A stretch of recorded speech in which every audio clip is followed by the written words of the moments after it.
कोई है जो नहीं जानता? जानते तो हर कोई है, लेकिन स्वीकार करने में थोड़ी तकलीफ होती है। मानते कोई नहीं। जानना अलग बात है, मानना अलग बात है। लेकिन मछली को ज्ञान भी हो गया और भान भी हो गया। जड़भूत जल का प्यार निराधार कब तक टिकेगा? कब तक वही निचली भूमिका में, वही नीचे वाली अवस्था में? कभी आप लोगों के मन में भाव नहीं आते? कब तक हम कीचड़ में डूबे रहेंगे? भाव तो तब आएंगे जब हम उसे कीचड़ माने, है ना? भाव तो तब आएंगे जब हम उसे कीचड़ स्वीकार करें। हमने तो उसे कीचड़ माना ही कहा। ये हो सकता है आपकी दृष्टि में कीचड़, पर हमारी दृष्टि में तो मलमल है, एकदम आनंद का स्थान है ना। यानी व्यक्ति उठने का ऊपर पुरुषार्थ तभी करता है जब वह स्वीकार करे पहले। जो व्यक्ति अस्वस्थ है, बीमार है, बीमार की अवस्था को यदि वह स्वस्थ अवस्था मान ले तो मान करके चलना, जिंदगी भर वो कभी स्वस्थ नहीं हो सकता। अज्ञानी व्यक्ति अपने आप को ज्ञानी मान करके चले तो कभी भी उसका विकास नहीं हो सकता। अधूरा व्यक्ति अपने आप को पूरा मान करके चले तो कभी वो आगे बढ़ नहीं सकता। आगे की बढ़ने की यात्रा, ज्ञान को पाने की यात्रा, स्वास्थ्य को पाने की यात्रा की शुरुआत किससे होती है? पहले स्वीकार करने से कि हम अज्ञान में डूबे हैं, हम गहरे कीचड़ में फंसे हैं, हम स्वयं बीमार हैं। समझ रहे हैं? लेकिन हमें ऐसा लगता है हर व्यक्ति, बीमार व्यक्ति ने अपने आप को बहुत तंदुरुस्त मान करके रखा है। हर अज्ञानी व्यक्ति अपने आप को ज्ञानी मान करके चल रहा है। ज्ञान बाद में आता है, पहले ये स्वीकृति होती है किसकी? हम कुछ नहीं जानते। और वही व्यक्ति सीख सकता है, अदरवाइज कोई नहीं सीख सकता। क्योंकि जो पहले से ये मान करके चल रहा है मेरे पास सब कुछ है, एक भिखारी यदि मान करके चले कि मैं करोड़पति हूँ, कभी उसका उत्थान नहीं हो सकेगा। पहले उसे स्वीकार तो करना पड़ेगा मेरे पास कुछ भी नहीं है, मैं जहाँ हूँ कीचड़ में हूँ, गलत हूँ, नीचे हूँ। तो आप अपने आप को क्या मानते? वही तो हम पूछ रहे हैं। माना है कीचड़ में डूबे हो? महाराज जी हमने तो कीचड़ माना ही नहीं, हमने तो बहुत स्वर्ग जैसा माना है ना। सुअर देखा है? नहीं देखा? सुअर को नाला स्वर्ग से ज़्यादा प्रिय लगता है। यदि कोई उसे उस नाले से बाहर भी निकालना चाहे तो वो क्या है? भाग करके उसी नाले में डूब जाता है। लेकिन आप लोगों को थोड़ा सा घिन लगती होती है, कैसी तो जिंदगी है सुअर की, कैसे नाले में लोटता पोटता रहता है, कितनी घिनौने स्थान में रहता है, कितनी गंदगी में रहता है। नहीं, किसी सुअर को देख करके विचार नहीं आता? उसके शरीर पे लगी हुई गंदगी, उसके शरीर में लगे हुए मैले कीचड़ है, वो जब नाले से निकलता है तो अपने शरीर को फटकारता है तो चारों तरफ कीचड़ के दाने आ जाते हैं ना, बूंदे आ जाती। लगता है थोड़ा सा उसके जीवन को देख कर लगता नहीं क्या तो इसने माना है। यदि कोई उसे निकालना चाहे तो निकल जाएगा। क्यों नहीं निकलता? वो उसको वही अच्छा लगता है। और आप हाँ और आपको क्या अच्छा लगता है? बताओ तो सही हमें।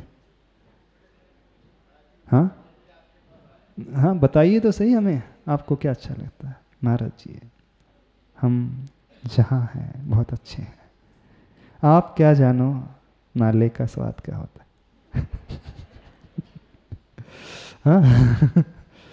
हाँ, जो डूबेगा वही पहचान पाएगा, जो चखेगा वही तो स्वाद पाएगा, जो चखेगा ही नहीं उसे क्या स्वाद आएगा।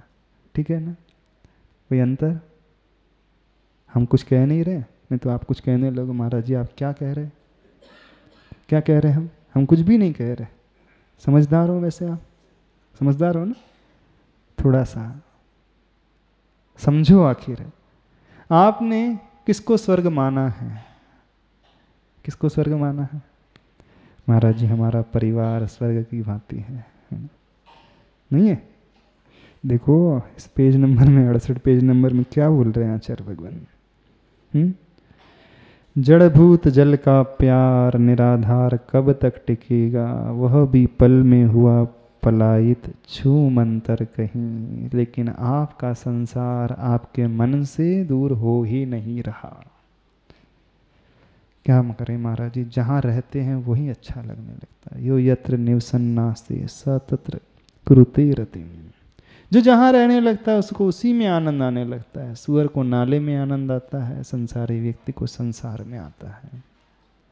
मेंटेलिटी दोनों की एक ही जैसी, दोनों की मेंटेलिटी में कोई अंतर नहीं है।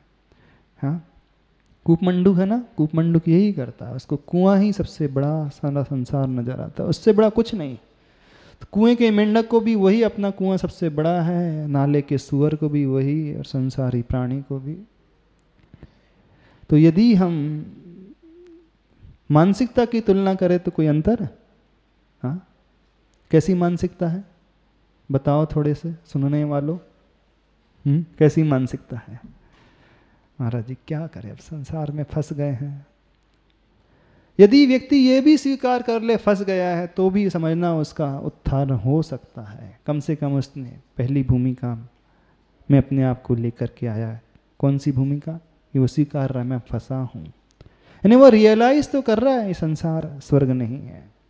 जैसे वो सूअर रियलाइज तो करे कि ये नाला जो है स्वर्ग नहीं है। समझ रहे हो कि नहीं? क्या करना है? रियलाइज करना है। तो ऊपर उठने की थोड़ी सी तैयारी तो करो। अभय का निलय मिला, सभय का विलय हुआ, मछली के जीवन में यहीं से घटित विजय हुआ धन्य। अभय का निलय मिला, यानी निलय का अर्थ होता है स्थान, घर, मंदिर।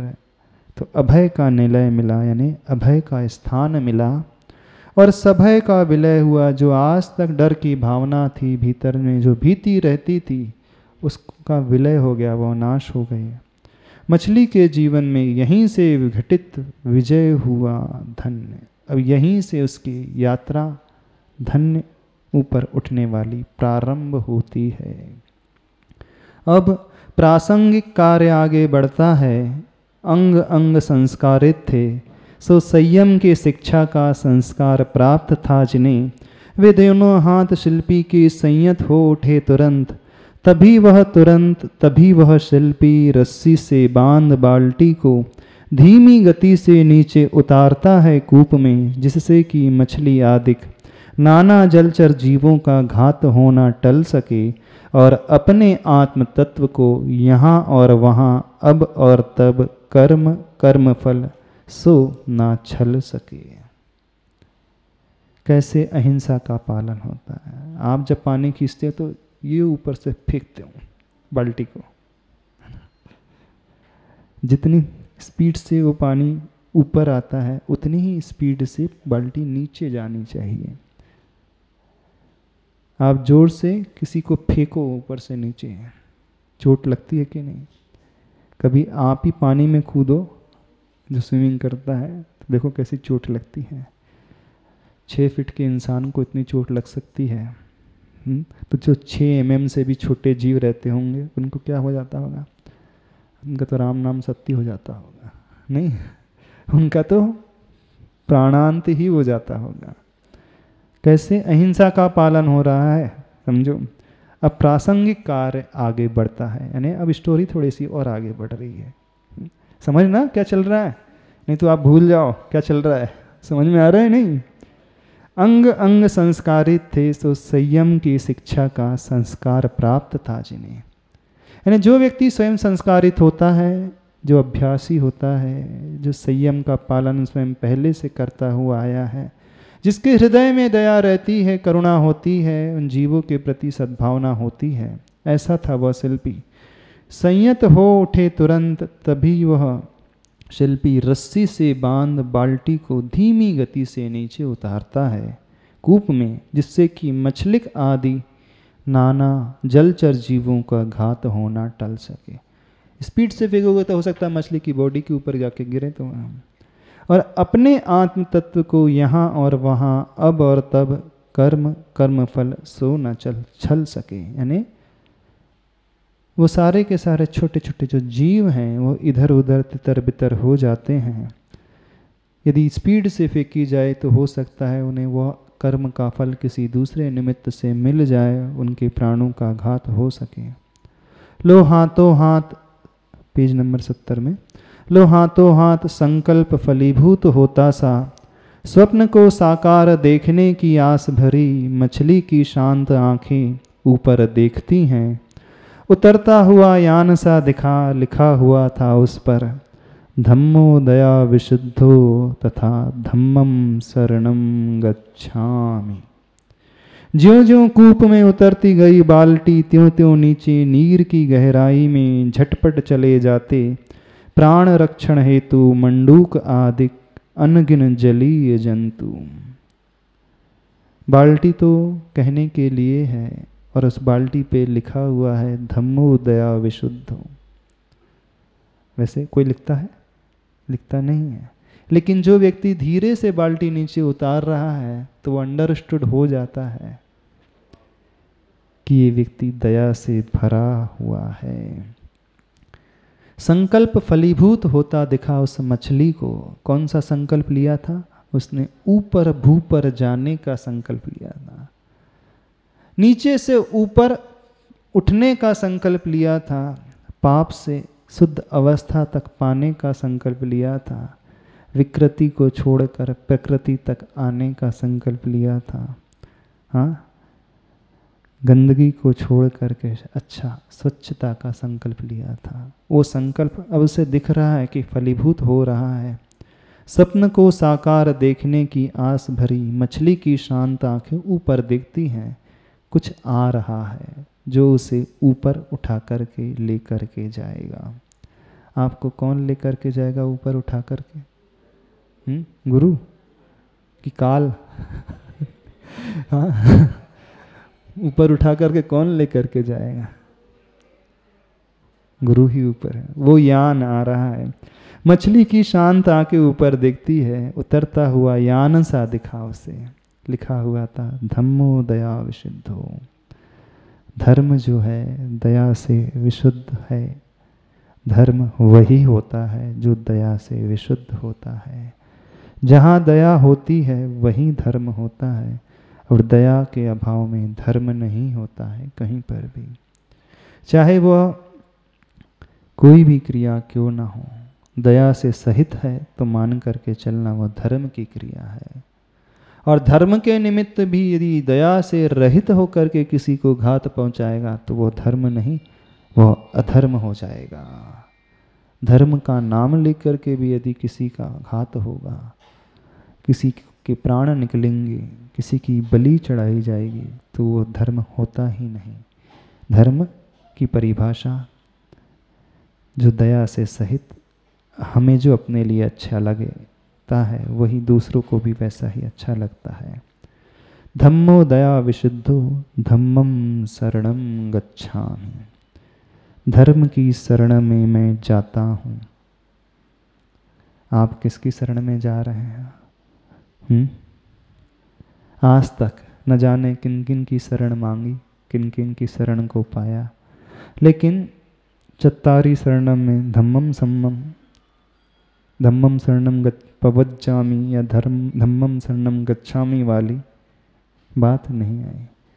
कोई भी संप्रदाय हो, कोई भी मत हो, कल्याण तभी मानता है जब वह व्यक्ति धर्म की शरण को पाता है और धर्म दया से सहित होता है। तो आप लोगों ने धर्म की शरण ली कि नहीं ली आज तक? अभी तक तो शायद नहीं ली है।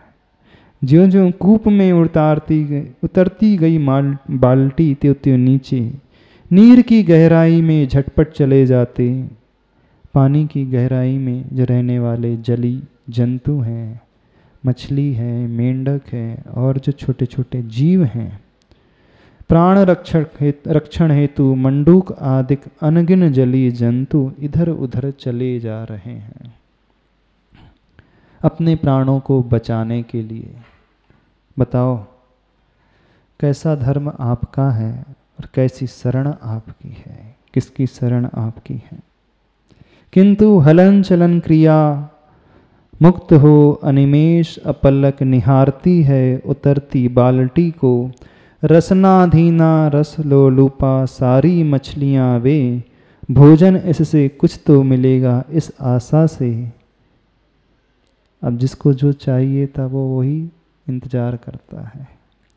हलन चलन क्रिया मुक्त हो, सिर्फ एक टक स्थिर होकर के अनिमेष अपलक पलक भी झपकना बंद हो गई हैं। निहार रही हैं उस बाल्टी को। कौन निहार रहा है? रसनाधीना, यानी जो उस जिह्वा इंद्री के वशीभूत हो गई, रसना के अधीन हो गई हैं। और रसना लोलुपा, रस लोलुपा, जो रस के लोलुप हैं, ने जिसको रस ही रुचिकर लग रहा है और जो जिह्वा के अधीन हैं, वे सारी मछलियाँ इस भावना से कि कुछ तो भोजन आ रहा है। जब कुछ मिलता है कुछ ना कुछ हमारा लाभ का होगा, अच्छा होगा, ये भावना व्यक्ति की होती है।